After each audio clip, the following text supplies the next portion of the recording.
السلام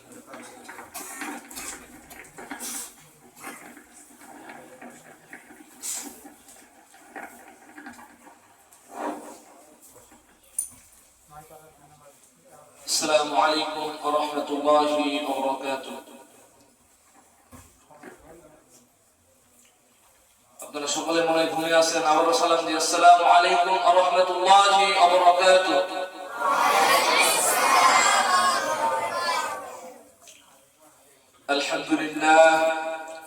আলহামদুলিল্লাহ ওয়া কাফা ওয়া সালামুন আলা ইবাদিহি আল্লাযীনা ইসতাফা। أما بعد فأعوذ بالله من الشيطان الرجيم. بسم الله الرحمن الرحيم. محمد رسول الله والذين معه صيام في وجوههم من أثر السجود. وقال رسول الله صلى الله عليه وسلم আলহামদুলিল্লাহ, সমস্ত প্রশংসা সেই মহান রব্বুল আলামিনের, যিনি আমাদেরকে বিভিন্ন শহর থেকে, বিভিন্ন গ্রাম থেকে, বিভিন্ন মায়ের কোল থেকে দ্বীনি ইলম শিক্ষা করার তৌফিক দান করে দিয়েছেন। সেই মহান রব্বুল আলামিনের দরবারে আমরা সকলে একবার শুকরিয়া আদায় করি, সকলেই বলি আলহামদুলিল্লাহ। মহামানব জগতের সৃষ্টি করলে আপনি আমি আসমান জমিন পাহাড় পর্বত কিছুই সৃষ্টি হতো না। সে মহানব তার প্রতি একবার দরুদ পাঠ করি, সকলেই বলি সাল্লাল্লাহু আলাইহি ওয়াসাল্লাম। সবাই সহরাবি মাসলান ওয়ালুম বাকি মাদ্রাসা বিভাগের প্রতি সপ্তাহে নাই সেমিনারে আজকে আমি বক্তব্য রাখতেছি আপনাদের সামনে নবীজির আখলাস ও সাল্লাল্লাহু আলাইহি ওয়াসাল্লামের চলাফেরা এবং হুজুর সাল্লাল্লাহু আলাইহি ওয়াসাল্লামের সম্পর্কে। আমি যে আয়াত তেলাওয়াত করেছি, এই আয়াত আল্লাহ রাব্বুল আলামিন ইরশাদ করেছেন, মুহাম্মাদুর রাসূলুল্লাহ ওয়াল্লাযীনা মা'আহু সিয়ামুহুম ফি ওজুহিহিম মিন আথারি সুজুদ। এই আয়াতে রাসূলুল্লাহ সাল্লাল্লাহু আলাইহি ওয়াসাল্লামের নূরের কথা সাহাবায়ে কেরাম বলেছেন যে এই আয়াতে তার চেহারা ছিল চাঁদের মতো উজ্জ্বল। আমাদের নবী করিম সাল্লাল্লাহু আলাইহি ওয়াসাল্লামের চেহারা ছিল চাঁদের মতো উজ্জ্বল। এবং বালা ইবনে আযিব রাহমাতুল্লাহি আলাইহি বলেন, আমি রাসূল সাল্লাল্লাহু আলাইহি ওয়াসাল্লামের থেকে সুন্দর আর কাউকে দেখিনি।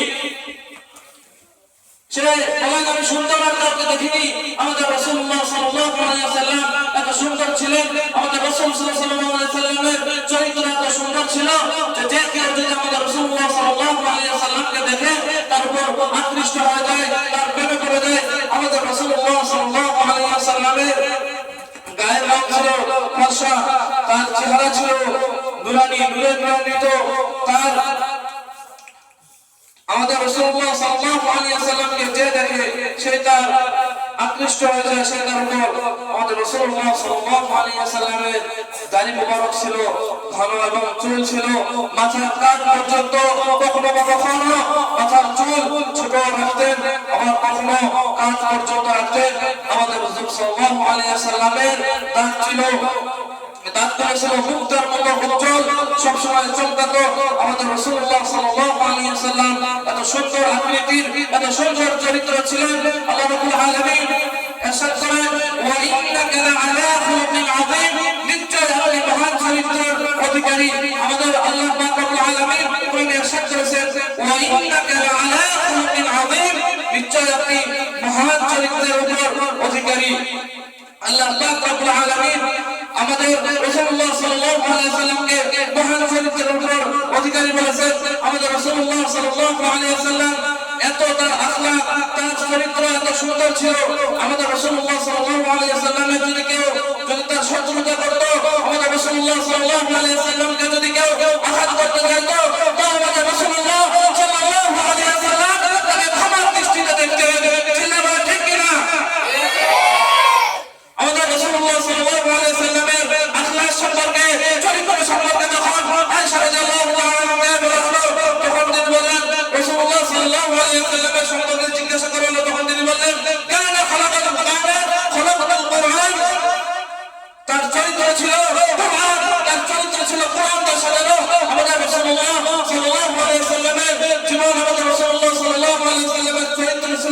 কোরআন।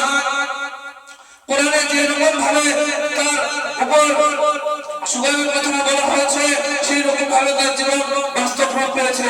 আমাদের রাসূলুল্লাহ সাল্লাল্লাহু আলাইহি ওয়াসাল্লাম ছিলেন দয়ালু। আমাদের রাসূলুল্লাহ সাল্লাল্লাহু আলাইহি ওয়াসাল্লাম কে নিয়ে একটি ঘটনা বলি। এক বুড়ি আমাদের রাসূলুল্লাহ সাল্লাল্লাহু আলাইহি ওয়াসাল্লামের পথে কাঁটা বিছিয়ে রাখতেন। কয়েকদিন হুজুর সাল্লাল্লাহু আলাইহি ওয়াসাল্লাম দেখলেন যে আমার পথের মধ্যে আর কাঁটা বিছানো থাকে না। তিনি খোঁজ খবর নিয়ে শুনলেন যে বৃদ্ধ অসুস্থ। তিনি সেই বুড়ির বাসায় গেলেন, গিয়ে সেবা করলেন। তখন বুড়ি লজ্জিত হয়ে গেল। আমাদের রাসূলুল্লাহ সাল্লাল্লাহু আলাইহি ওয়াসাল্লাম তিনি মনে মনে ভাবলেন, আমি যাকে প্রত্যেকদিন বিপদে ফেলার চেষ্টা করি, তিনি আজকে আমি অসুস্থ, আমাকে তিনি আজকে এসে সেবা করতেছে। সে বুড়ি অসুস্থ। লজ্জিত হয়ে রাসূলুল্লাহ সাল্লাল্লাহু আলাইহি ওয়াসাল্লামের কাছ থেকে কালিমা পড়ে দিলেন। আল্লাহু সুবহানাল্লাহ। আমাদের রাসূলুল্লাহ সাল্লাল্লাহু আলাইহি ওয়াসাল্লাম ছিলেন উম্মতের প্রতি দয়ালু, আমাদের প্রতি দয়ালু। আমরা তার শেষ উম্মত। আমরা রাসূলুল্লাহ সাল্লাল্লাহু আলাইহি ওয়াসাল্লামের শেষ উম্মত হওয়ার পরেও আমরা কি রাসূলুল্লাহ সাল্লাল্লাহু আলাইহি ওয়াসাল্লামের আদর্শ অনুযায়ী চলতে পারতেছি? আমরা কি রাসূলুল্লাহ সাল্লাল্লাহু আলাইহি ওয়াসাল্লামের যে রকম ভাবে রাসূল সাল্লাল্লাহু আলাইহি ওয়াসাল্লাম চলাফেরা করতেন সেই রকম ভাবে আমরা কি চলাফেরা করতে পারতেছি? রাসূল সাল্লাল্লাহু আলাইহি ওয়াসাল্লাম যে আখলাসের ছিলেন, আমরা তার শেষ উম্মত হয়ে সেই আখলাস অনুযায়ী চলতে পারতেছি কিনা, এটা আমাদের একবার নিজের বিবেকে প্রশ্ন করা উচিত।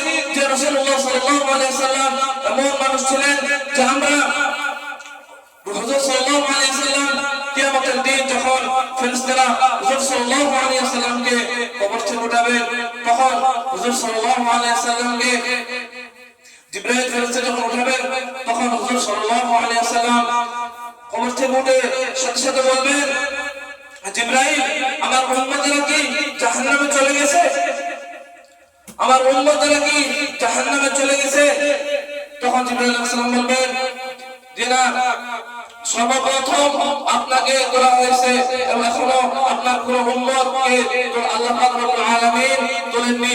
তখন হুজুর সাল্লাল্লাহু আলাইহি ওয়াসাল্লাম বলবেন যে জিবরাইল, আমার উম্মতেরা কি আমাকে কেউ নিতে এসেছে? দেখা যায় যে যদি কারো বাবা বিদেশ থেকে আসে, হয়তো সৌদি আরব থেকে অনেক দেশে থাকে, তখন মাকে ফোন দিয়ে বলে যে আমার সন্তানটাকে একটু এয়ারপোর্টে নিয়ে আসো, আমি তাকে দেখবো। কিন্তু বাবা তো বাসায় এসে তার সন্তানকে দেখতে পারবে, কিন্তু বলে যে একটু এয়ারপোর্টে নিয়ে আসো, আমি প্লেন থেকে নামে সাথে সাথে তাকে দেখবো। হুজুর সাল্লাল্লাহু আলাইহি ওয়াসাল্লাম এরকম বলেছেন যে আমার উম্মতেরা কি আমাকে নিতে এসেছে? আল্লাহর রাসূল আমাদের প্রতি এত দয়ালু, এত মেহেরবান। আল্লাহ পাক রব্বুল আলামিন আল্লাহর রাসূল আমাদের উম্মতের জন্য কত কি করেছে। আল্লাহর রাসূল কাফেরদের হাতে, ইহুদির হাতে গায়ে রক্ত ছড়িয়েছে এবং ক্ষুধার্ত অবস্থায় থাকার পরে পেটে পাথর বেঁধে থেকেছে, তবুও ঈমান হারায়নি, তবুও ঈমানের বিরুদ্ধে কোনো কথা বলেনি। কিন্তু আজকে যুবক আমাদেরকে দেখা যায় আমরা সেই রাসূলুল্লাহ সাল্লাল্লাহু আলাইহি ওয়াসাল্লামের আদর্শ মোতাবেক না চলে একজন গায়ক, একজন নায়ক, একজন সিনেমার নায়ক, একজন মেয়ে, তার মতো আমাদের পোশাক হচ্ছে, তার মতো আমাদের লেবাস হচ্ছে, তার মতো আমাদের চুলের কাটিং হচ্ছে, তার মতো আমাদের গায়ে হচ্ছে।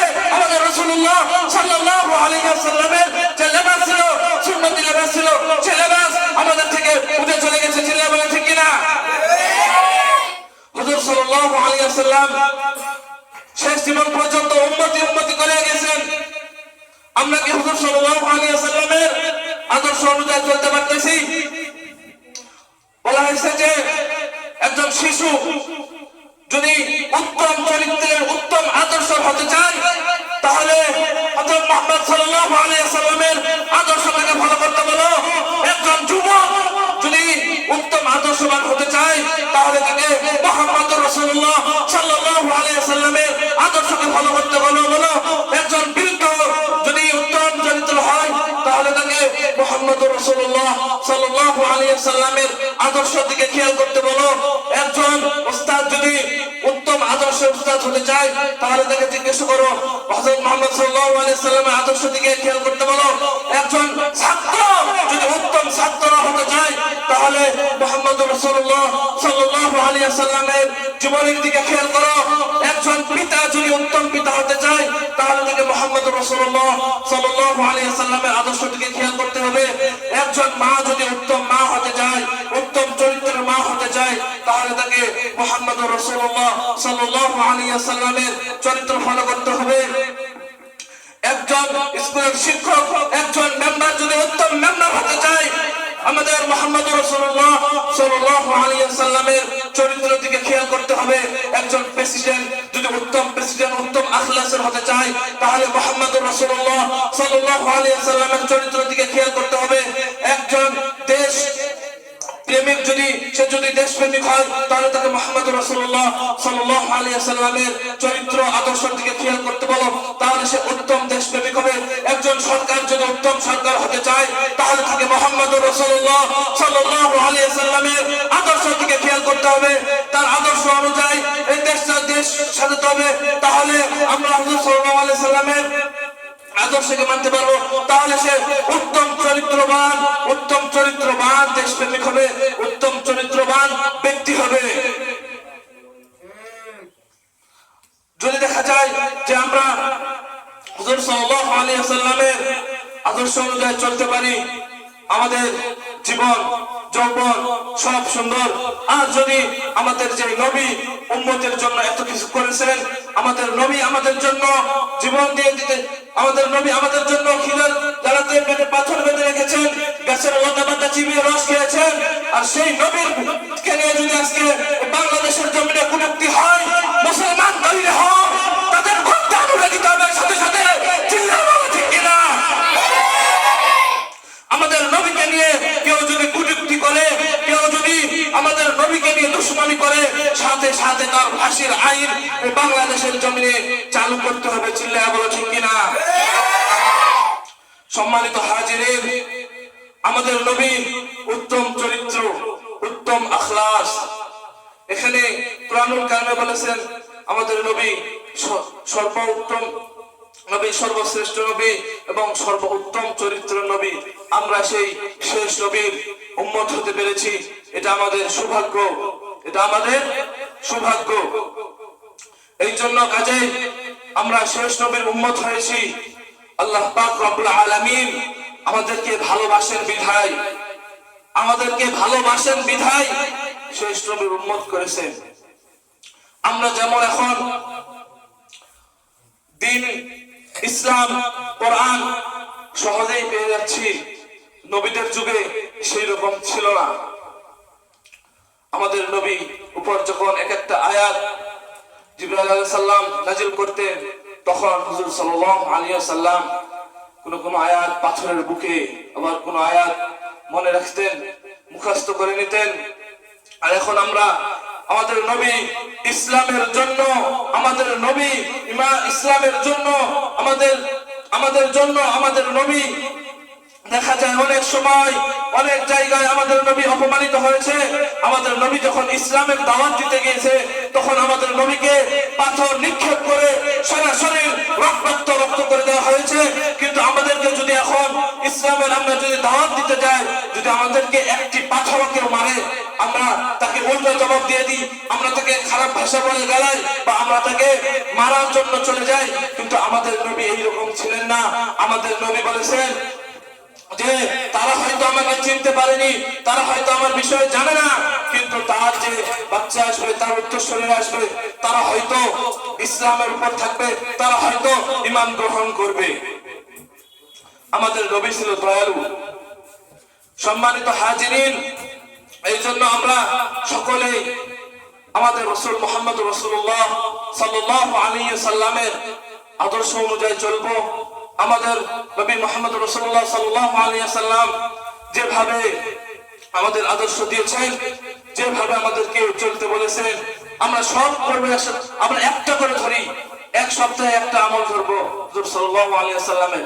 আজকে আমলটা ধরতেছি, এই সপ্তাহে আমলটা করবো। আমি যদি একটা জিনিস এক সপ্তাহ ধরে করি, তাহলে আমার ভিতরে সেই জিনিসটা বসে যাবে আমার দিলের মধ্যে।